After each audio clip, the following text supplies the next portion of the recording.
ভারত এমনই একটা দেশ, যে দেশ তোদের দিকে যদি একবার মুতে দেয় তোরা পুরো ভেসে যাবে। এই দেশের সাথে পাকিস্তানের কোনো ভালো সম্পর্ক নাই, দরকারও নাই, বাংলাদেশের সম্পর্ক নাই, তোদের মতো মামেগোর সাথে আরো দরকার নাই। নেপালের সম্পর্ক নাই, ভুটানের সম্পর্ক নাই, মালদ্বীপের সম্পর্ক নাই। কে বললো বে তোকে? কে বললো?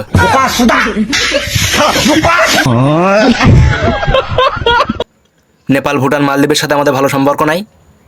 বাংলাদেশের লোক কোনদিন মালদ্বীপ গেছে? টাকা আছে, টাকা। মালদ্বীপ যাবার জন্য টাকা লাগে, টাকা আছে। আর তোরা নেপাল, ভুটান পাসপোর্ট ছাড়া যেতে পারবি? আমরা ভোটার কার্ড দেখে চলে যাব। আর কার সাথে কার সম্পর্ক ভালো আছে কি খারাপ আছে তোরা তো জ্ঞান দিতে কইছিল। জুতো দেখছিস, জুতো দিয়ে পেটাবো জানিস। সঠিক বলেছেন। তারা এমন একটা কুৎসিত চিন্তাধারা বা চাণক্য নীতির বাস্তবায়ন তারা করতে যাচ্ছে বর্তমান বিজেপি সরকার, এটাকে আমরা কোনোভাবে করতে দিতে পারি না।